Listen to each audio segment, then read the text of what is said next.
Hello everyone, welcome back to my channel Topper Stop. I hope आप सब अच्छे होंगे। तो आज के ब्लॉग में पहले मैं अपना पूरे पिछले हफ्ते 10 दिन का रूटीन आपको दिखा देती हूँ। यहाँ पे मैं हॉस्पिटलाइज थी, आप लोगों को पता ही था जब लास्ट वीडियो मेरी आई थी। आप लोगों ने बहुत सपोर्ट किया, thank you so much for your well wishes.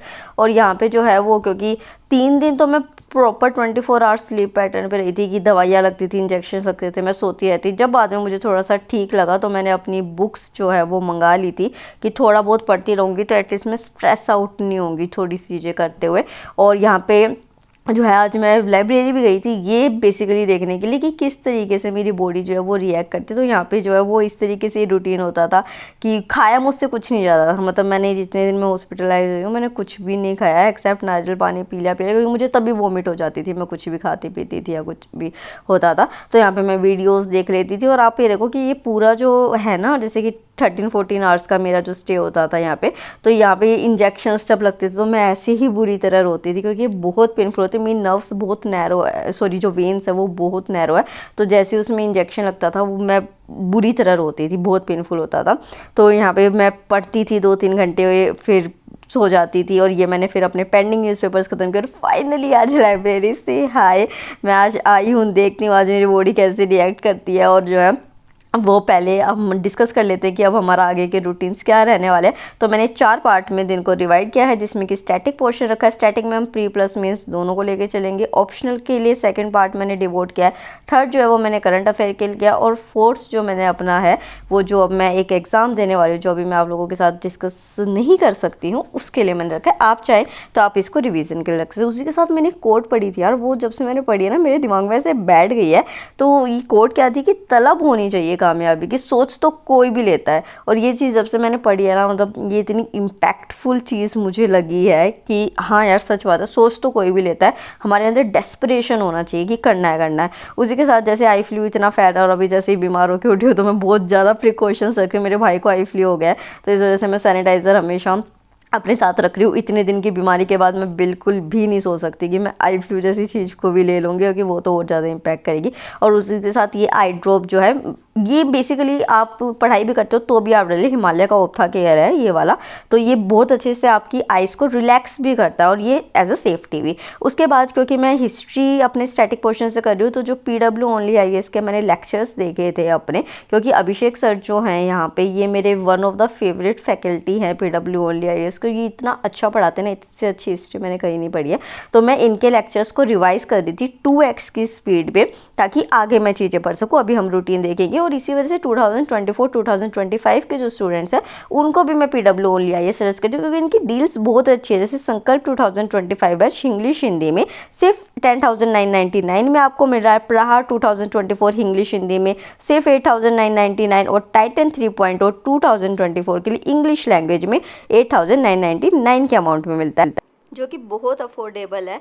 और उसी के साथ PW ओनली IAS ऑप्शनल की इंपॉर्टेंस को समझता है, इस वजह से सिर्फ 8,999 के अमाउंट में आपको ऑप्शनल मिल जाता है, जो कि बहुत अच्छी फैकल्टीज़ के थ्रू आपको प्रोवाइड किया जाता है। उसी के साथ अगर आप अपनी 360 डिग्री प्रिपरेशन करना चाहते हैं या फिर CSET की प्रिपरेशन करना चाहते हैं तो सिर्फ 3,999 और ऑफलाइन 9,999 में CSET कवर किया जाएगा, जिसमें रीजनिंग, मैथ्स, इंग्लिश बहुत कॉम्प्रिहेंसिव वे में आपकी तैयार कराई जाएगी, because CSET is UPSC essential right now.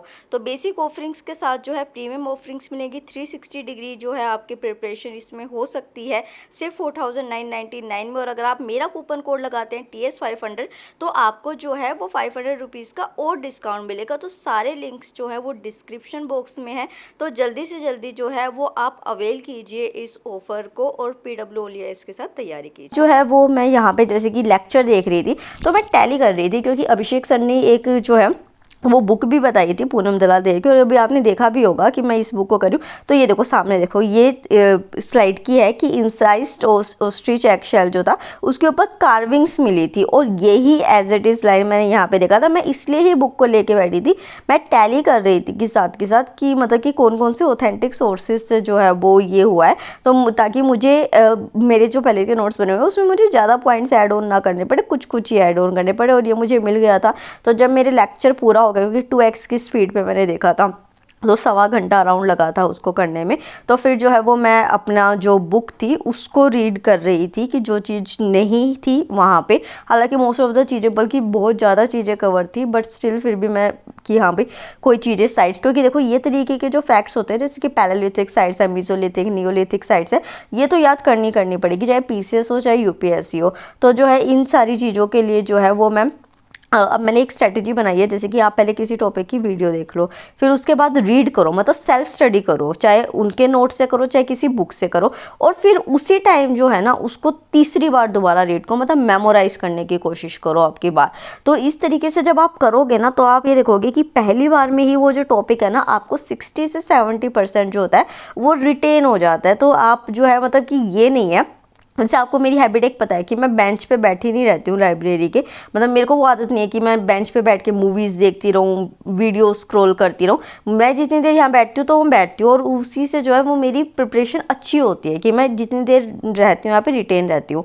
तो यहाँ पे घटना चक्र जो बुक है इंडियन हिस्ट्री की, उससे मैं फिर क्वेश्चंस कर रही थी। और देखो क्या होता है कि जब आप साथ के साथ प्रैक्टिस करते हो ना, एक तो आपको पता चलता है कि क्या अभी चीज़ें रिटेन हुई हैं क्या नहीं हुई है, उसी के साथ कुछ एक्स्ट्रा पॉइंट्स भी आपको मिल जाते हैं पीसीएस वगैरह के, तो वो आप वहाँ पे नोट कर लो। तो जैसे सभी टॉपर्स कहते हैं ना कि आपको जो है वो अगर आप मॉक्स देते हो तो सॉल्यूशंस जो होते हैं उसमें एक्स्ट्रा चीज़ें जो मिलती है वो मार्क करनी होती है। तो इसी तरीके से मैं गया था, फिर जो है वो लंच के लिए आ गए थे, और ये मेरा छोटा सा लंच बैग जो है वो मैंने परचेज़ किया था।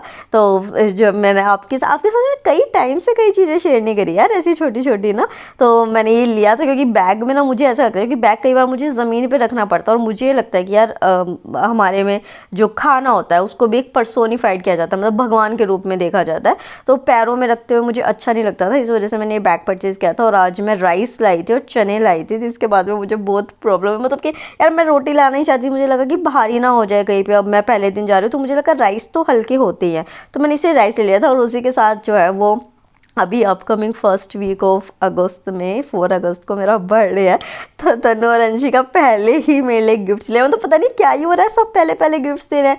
यहाँ पे जो मेरे नेबर में मोनू है, सब जानते हैं आप लोग, तो वो भी मुझे पहले से ही 2 ड्रेसेस दे गई, और ये ड्रेसेस इतनी इकट्ठी हो गई मुझे समझ ही नहीं आ रहा, मैं कहीं जाती नहीं हूँ मैं इनको पहनूंगी कहाँ पे। ये ड्रेस तनु ने दे दी, पिंक कलर की ऐसे बारबी सी थी, डोल जैसी सी ये ड्रेस थी, और वो मुझे कह रही थी कि आप बर्थडे पे ना यही डाला, बट मैं कह रही हूँ यार लाइब्रेरी में मैं कैसे ही इसको डाल के आऊँगी।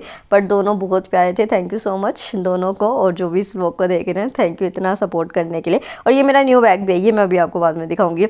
उसके बाद जो है खाना खा के मुझे जो पेट में दर्द उठा, इतना तेज़ दर्द हुआ, तो मैं यहाँ पे हरड़ की गोली लाई, क्योंकि सुबह मैं अपनी मेडिसिन लेके आ चुकी हूँ, ऊपर से मैं ये पुदीने की गोलियाँ लेके आई, और क्योंकि मेरे को वोमिटिंग जैसा भी एकदम से मन हो गया था तो मैं इमली का ये ले आई थी, क्योंकि मैं मेडिसिन इतनी फ्रिक्वेंटली नहीं ले सकती, वो अब सुबह लिए तो अब रात को ही लेनी है, बट तो मैंने इस वजह से जो है ये ले लिया, क्योंकि दर्द अनबियरेबल हो रहा था मेरे लिए, मतलब मुझे ऐसे हो रहा था कि यार दर्द हो रहा है बहुत ज़्यादा। तो मैंने सोचा कि क्यों ना जो एक नॉर्मल नुस्खे बताए जाते हैं कि ये चीज़ें खा लेनी चाहिए, और मुझे मोस्टली घर पे आराम हो भी जाता है अगर मैं इस तरीके की जो हरड़ या पुदीने की गोलियाँ ये सब कुछ ले लेती हूँ, तो उसी हिसाब से मैंने ली थी। बट रिजल्ट नहीं मिला उतना अच्छा, क्योंकि अभी सिचुएशन थोड़ी अलग है, इंटेस्टाइन्स अभी वीक हैं। फिर जो है वो मैं यहाँ पे न्यूज़पेपर पढ़ रही थी, न्यूज़पेपर यार मेरी मम्मी ने ना घर से न्यूज़पेपर हटवा दिया, क्योंकि ना मेरे कई पेंडिंग न्यूज़पेपर हो गए थे ना, तो वो कह रहे थे कि ये रखे रहते हैं, तू पढ़ नहीं रही है अभी इनको, तो उन्होंने जब मैं हॉस्पिटल में थी उन्होंने बंद करा दिया। तो लाइब्रेरी में आता था तो मैंने सोचा कि चलो ठीक है जब मिलेगा तब पढ़ लेंगे, तो मैं यहाँ पे न्यूज़पेपर पढ़ रही थी, पर मेरा पेट का दर्द बिल्कुल नहीं जा रहा था, पेट बिल्कुल टाइट हो चुका था, गैस्ट्राइटिस इतना ज़्यादा हो गया था, मेरे को होता नहीं क्योंकि घर पे तो अब यार पता नहीं चल रहा था ना बॉडी का, तभी तो मैं आज लाइब्रेरी आई थी चेक करने के लिए कि बॉडी कैसे रिएक्ट करती है। तो मैं थोड़ा सा वॉक कर रही थी कि उससे आराम हो जाएगा मे बी मेरे को, बट उससे भी आराम नहीं हुआ। फाइनली मेरे को पेंटॉप जो है वो लेना ही पड़ा पेट दर्द के लिए। वोमिटिंग की मैंने अभी भी नहीं ली थी कि यार क्या पता ठीक हो जाए, और फिर जो है पर मन ख़राब हो रहा था, तो न्यूज़पेपर क्योंकि थोड़ा सा ही पढ़ा था उसके बीच में ही ऐसे दर्द उठ गया था, तो मुझे बाहर जाना पड़ा था।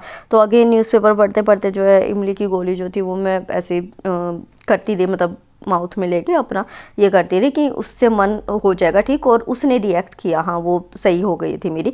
फिर उसके बाद जो है वो PW ओनली IAS का, जैसे मैं हमेशा आपको पता है एडिटोरियल। अच्छा एक ना कमेंट आया था, उनमें ना ये पूछा था कि आप एडिटोरियल भी करते हो, आप मैगजीन भी करते हो और न्यूज़पेपर भी। देखो एक सिंपल सी बात सोचो, सिंपल सी, कि आप जो है मान लो अपने आप कोई एक टॉपिक पढ़ लेते हो, आपको नहीं समझ आता तो आप क्या करते हो, आप टीचर से जाके समझते हो उस टॉपिक को, आपको और समझ आता है।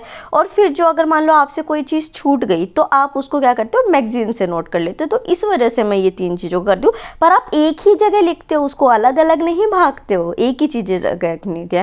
फिर जो हमारा सेकेंड स्लॉट हमको रखना था ऑप्शनल का, करंट अफेयर यहाँ पे हो गया था और मुझे यहाँ पे बहुत तेज़ जो है वो नींद आने लग गई थी, क्योंकि घर पे तो देखो मैं सोती रहती, घर पे मैं जेन्युइनली बता रही हूँ मैं नहीं पढ़ी हूँ बिल्कुल भी, क्योंकि बॉडी को रेस्ट चाहिए होता था, बस सोती रहती। तो आज इस वजह से जो है ना मुझे इस टाइम से नींद आने लग गई थी। बट बाहर का मेरा 3 मंथ्स का बिल्कुल बंद है, बिकॉज 3 महीने बाद मुझे वैक्सीन लगेगी। तो बाहर की चाय वाय पर मुझे ज़रूर लगता है कि वो अंकल के जो मैं चाय पीती थी वो बड़े गंदे से उसमें बनाते थे, ज़रूर मेरे को इन्फेक्शन वहाँ से शुरू हुआ है। तो इस वजह से सब कुछ जो है ना वो इस तरीके का, मैं नेस्कैफे जो होता है चिल्ड कॉफ़ी टाइप होता है, ये मैं लेके आई थी। हालांकि कल से मैं ब्लैक कॉफ़ी लूँगी, बट जो है आज मैं ये ही ले आई थी पीने, क्योंकि मुझे पता था कि नींद मुझे आएगी।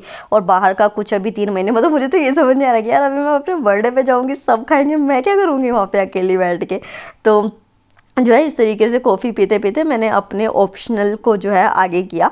अच्छा, एक चीज़ और बता दूं कि ऑप्शनल का भी हमें यही स्ट्रैटेजी रखनी है कि आप जब अपना ऑप्शनल कर रहे हैं तो उसको फर्स्ट रीडिंग लीजिए, सेकंड रीडिंग लीजिए, थर्ड टाइम जो है ना वो चीज़ों को मेमोराइज़ करने की, रिटेन करने की कोशिश कीजिए। और अगर आपसे वो रिटेन नहीं हो पा रहा है ना, सबसे बेस्ट चीज़ है लिख के देखिए। जैसे अभी आप सामने देख रहे हैं कि मैंने ये जो पढ़ा, तो मैं जो एपिस्टेमोलॉजी, अच्छा मेरा ऑप्शनल फिलोसफी है, पता ही होगा ना मोस्टली स्टूडेंट्स को, एपिस्टेमोलॉजी है, जो मेटाफिजिक्स है, तो वो सारी चीज़ें मैंने लिख के देखी।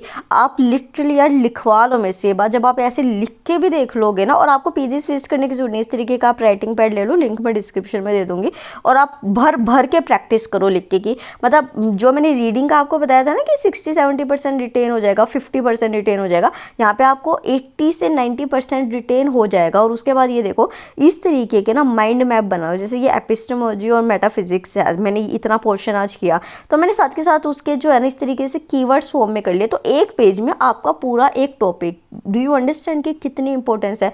अब जो 4th स्टेज था इसमें जो है वो मैं अपने जो दूसरा सब्जेक्ट है जो मैं अभी नहीं डिस्कस कर रही, यार कुछ सीक्रेट्स होते हैं लाइफ में, मेरे को मना किया गया कि अभी नहीं बताना है, तो कुछ चीज़ें आप भी थोड़ा समझो। तो फिर जो है वो किया मैंने। फिर उसके बाद जो है यहाँ पे फ्रूट्स खाने के लिए मैं आ गई थी, और यहाँ पे हम डिस्कस ही कर रहे थे कि कैसे क्या चीज़ें। और बारिश जो है वो बहुत तेज़ शुरू हो गई थी, और फ्रूट्स मैं खाने ही भूल गई थी पढ़ने के चक्कर में। तो फिर यहाँ पर मैंने रेन कोट डाला, बाहर बहुत बारिश हो रही थी, और मैं आधे घंटे से वेट कर रही थी कि बारिश रुक जाएगी। बट जब मुझे लगा कि नहीं, बारिश का कोई भी सीन नहीं है रुकने का, तो फिर मैं सोचा कि यार अब ऐसे ही निकलना पड़ेगा, अब कोई नहीं है। और क्योंकि ये, अच्छा मेरा न्यू बैग है, चलो ये तो बाद में दिखाऊंगी मैं, मेरे बैग में मेरे नोट्स थे, और तो मुझे ये था कि इसको कैसे प्रोटेक्ट करना है कि ये भीग ना जाए, मेरी सारी मेहनत ख़राब ना चली जाए। तो मैं देख रही थी, बट वो रेनकोट के अंदर नहीं आ रहा था।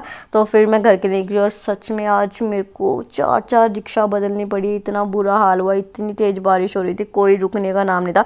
और मुझे सिर्फ एक टेंशन थी, नोट्स भीग जाएंगे। पूरे रास्ते में भगवान जी से विश करती हुई जा रही थी कि प्लीज़ मेरे नोट्स मत भिगोना। और उसमें मेरी चप्पल भी टूट गई। ये वो स्लीपर है जब मैं फर्स्ट डे लाइब्रेरी गई थी ना, और उस दिन भी बारिश हो रही थी और मेरी स्लीपर टूट गई थी। फिर मैंने मार्केट से जाके खरीदी थी, इसने मेरा बहुत साथ दिया, ये मेरे को शू बाइट भी नहीं देती। और ये बदमाश ये कान्हा जी, ये हम सबको बारिश में भिगो के खुद यहाँ पे राजा बने बैठे हैं।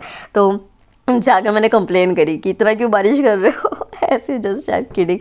फिर जो है वहाँ पे आके चेंज किया, और सबसे पहले जो मेरा कंसर्न था वही था कि अपने नोट्स को चेक करना था।